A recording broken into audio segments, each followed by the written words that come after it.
thank you all for being here today. We're here to talk about an issue that is critically important to children, families, and healthcare providers across the state and across the nation. First, I'd like to extend my gratitude to Congressman Courtney and Congressman Larson for their leadership in bringing attention to the devastating consequences that proposed Medicaid cuts are going to have on children's health care.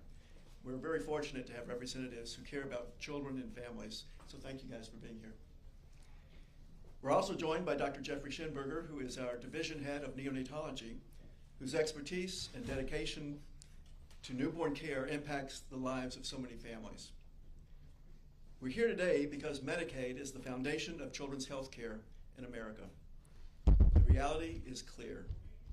If these proposed cuts take effect, hospitals like Connecticut Children's will face severe financial strain. Families will struggle to access care, and the most vulnerable among us, newborns, children with complex medical needs, and those from underserved communities, will be left without critical support. At Connecticut Children's, we are 100% dedicated to caring for children. Unlike adult hospitals that receive both Medicaid and Medicare funding, we really solely depend on Medicaid. Last year, Medicaid covered approximately 60 cents for every dollar of care that we provided. Regardless, the bottom line is this: families should never have to worry if they can afford the care that their child needs. Connecticut Children's is here to ensure that they don't have to, but we can't do that without strong Medicaid support. We must protect and strengthen this essential program, not cut it. It's now my pleasure to introduce Dr. Jeffrey Schinberger, who will share more about the impact of Medicaid on neonatal care in the NICU families that we serve. Jeff? Thank you, Jim, and good morning. And thank you, Congressman Courtney, Congressman Larson, and Commissioner Barton-Reeves for being here and bringing this important topic to us. As Jim said, my name is Jeff Schinberger. I'm Professor-in-Chief of Neonatology for the division at Connecticut Children's. As a neonatologist, I specialize in the care of newborn babies, particularly those who are born prematurely, but also those that are critically ill, developing a problem either immediately before birth or shortly thereafter, and then also infants that may have congenital conditions which need to be managed medically or surgically. Indeed, we care for the smallest infants in the hospital. The care of the newborn infants in the NICU is managed by a large team. It includes a neonatologist, other pediatric subspecialists, nurses who are highly trained in the care of newborns specifically, advanced practice providers, and various other therapists, nutritionists, and literally we round on a daily basis with a dozen people for each of these infants. It's an honor to be able to care for these infants and their families here in Hartford and across our NICUs throughout the state. As you would expect, when a parent has or a family has a baby, they are not expecting to come to the NICU. For some of them, they may have an idea that this is going to happen, but the majority of this is a surprise. And as you would imagine, it's a highly vulnerable time. They're scared, frightened, and nervous about what could happen to their baby. And so that's no time for a family to have to consider of how they're going to pay, potentially, for the care that their child is serving. And we make no inquiries into a family's insurance when we're caring for these infants. Everyone gets the same care. Medicaid currently sponsors about 1 in 4 births in the United States. At our center at Hartford, it is significantly higher than that. So as you can imagine, Medicare cuts would have a significant impact on the care of our newborn infants and their families. And the cuts would lead to fewer resources within the acute care process within the NICU, and it will impact all families and all children. It's regardless of whether they're private pay, self-pay, or paid through Medicaid. It will impact all of them. Many of these infants also require significant resources outside or after discharge from the NICU. That can be neurodevelopmental follow-up clinic, occupational and physical therapy, speech therapy, nutrition, items that are high on the list to be vulnerable for cuts. So we should make no mistake that when we talk about cuts to Medicare, that it's going to affect all the children at Connecticut Children's, not just those who are being sponsored by Medicaid itself. And it's an honor to take care of these patients and their families. It's also a significant responsibility, and it's also an opportunity, because the care that we provide to these babies in their first weeks, months, and years of life forms the foundation where they develop into adults and become happy, productive individuals for our society. So again, as Jim had said quite eloquently, children's health care is dependent upon Medicaid and Medicare. We should not be cutting it, but strengthening it. Thank you.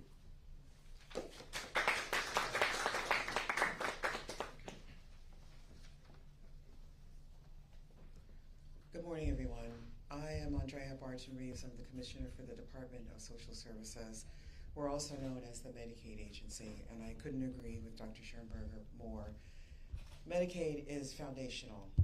We believe in families as a nation, and families are grown when we have children who are healthy and strong.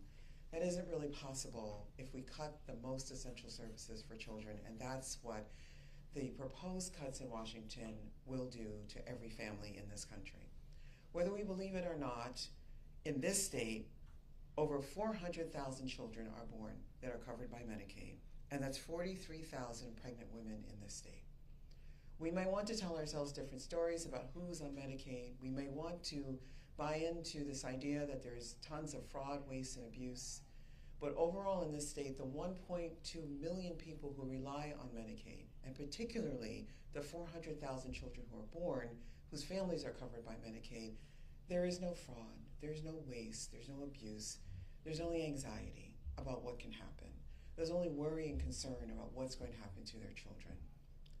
So as the family works their second or third, or in some cases their fourth job, and they're trying to balance having to have all of the things that they need with their family, with their child's health care, the very last thing they need to worry about is cuts to a fundamental program that was created for this very reason.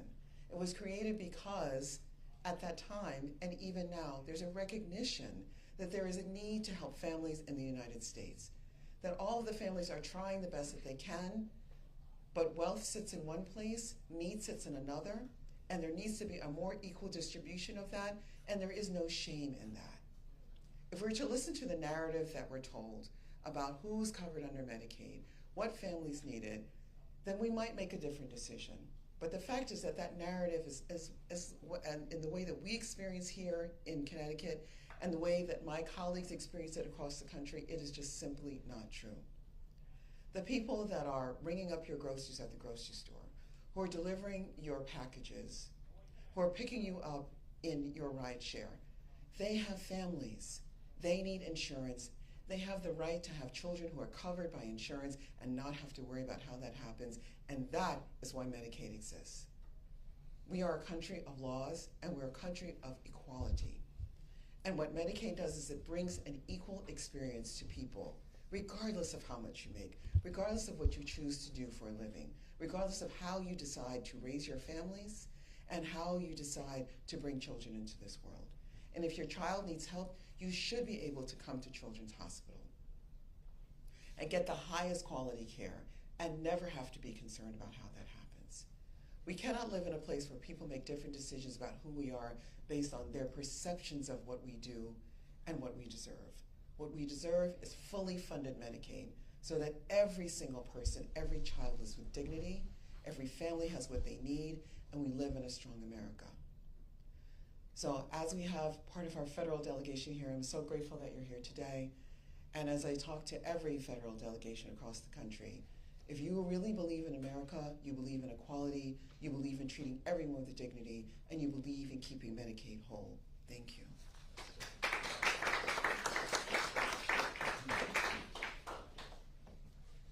Well, good morning, and can't thank the hospital itself for everything that you've done and how you've put this together, and especially as well my colleague and friend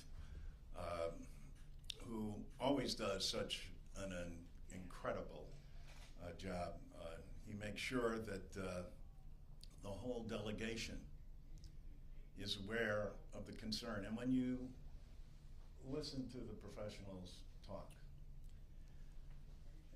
can you imagine that the wealthiest nation in the world would possibly be doing something that would impact the children of this nation, and do so in a way that will hurt them so that they can deliver a tax cut to the wealthiest people in the country? That's what's so important about being able to speak out. That's what's so important upon making sure that the public is aware of what the impact is on the individuals that are here and the number of kids. And as was pointed out, not just those that are seeking this because of their welfare position, but in general because this is needed. And it distinguishes us from all other nations. It's important that we remain and stay after them and get them to change their mind, because the results of this process that they're going through in no way help the American people. And I think the more that citizens are aware of this, the more they become aware of the effort that's taking place at the state level, with the doctors here at the hospital and all across the country, the better off we'll be. We stand firmly in support of making sure this doesn't happen, and to make sure that we're providing the benefits that are going to be needed by both sides. And no one in our caucus has done a better job than Joe Courtney in doing that, and always makes himself available and knowledgeable. And it's going to take the press and the media to get this across to citizens who will understand what happens if these cuts were to go through and what that means. It can be difficult, but if everyone sticks together and follows the lead of Joe Courtney, we'll get it done and we'll stop this. Joe Courtney. Well, thank you, John. Good morning, everyone. And again, I want to thank Jim Schmierling and his amazing team, Dr. Schenberger, Dr. Salazar, who's here, their government affairs team organizing this event.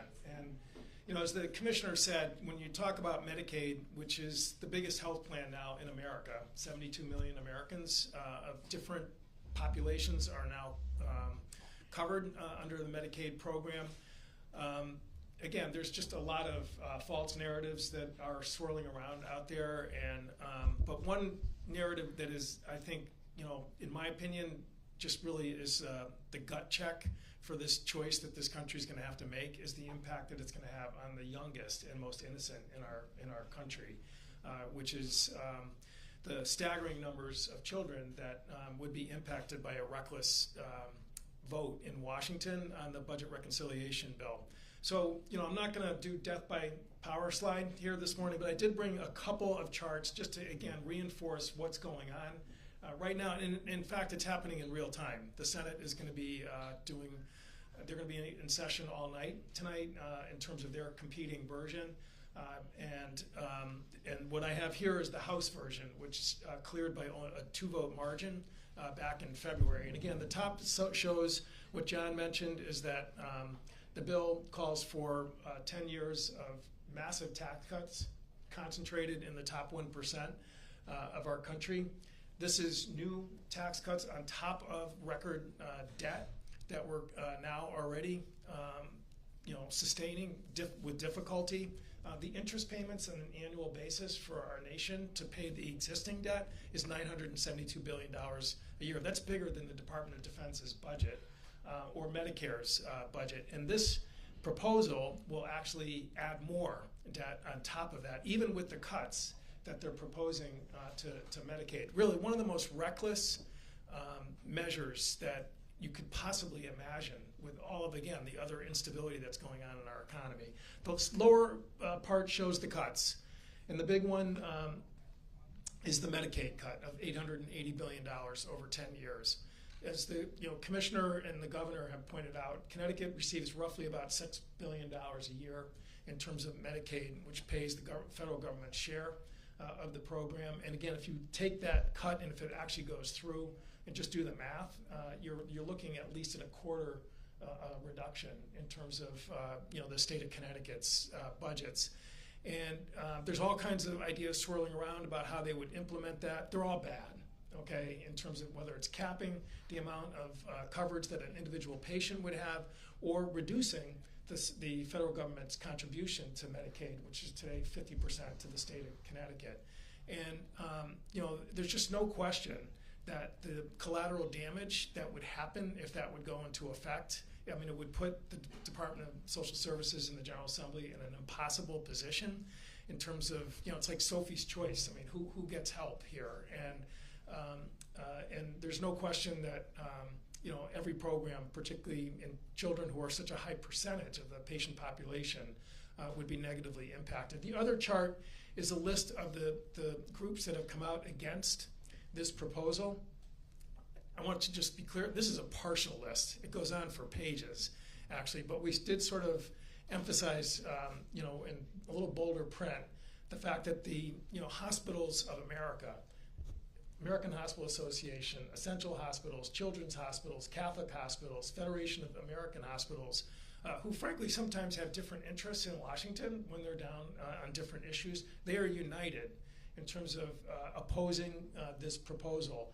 And then it basically, all 50 state medical associations, the physicians community, which again, sometimes they have their own, kind of squabbles amongst this group, but they are united, again, in terms of opposing this measure. And then the patient advocacy groups, whether it's the American Cancer Society, Alzheimer's, autism, I mean, it's just the list, as I said, goes on and on. And so for people who are basically accusing Democrats or anybody of fear-mongering, which is what actually happened to me a couple days ago at a committee hearing, we're not the ones that are coming out against this measure. I mean, this is third-party validation of the fact this is real. This is not sort of an inside the beltway sort of numbers game in terms of,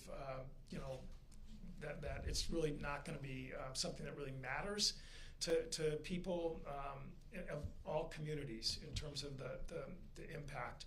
So as John said, the best way to sort of counter this is that after tonight or early this morning, this process has many more steps to go. This is going to go through to the summer. And the drumbeat has just got to continue as loudly and clearly so that not just members of Congress and the Senate, but also the country realizes what this is going to do to local networks of healthcare, that whether it's seniors in nursing homes, children, working adults, as the commissioner said, people who, again, are getting now finally some really good help for opioid addiction, are all going to be just really harmed if this proposal, and for what end?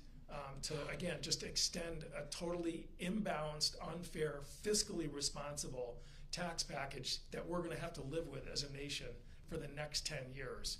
And as John said, we just cannot let that happen.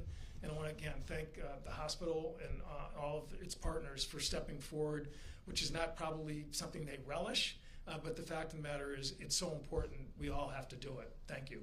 And I guess we can take some questions.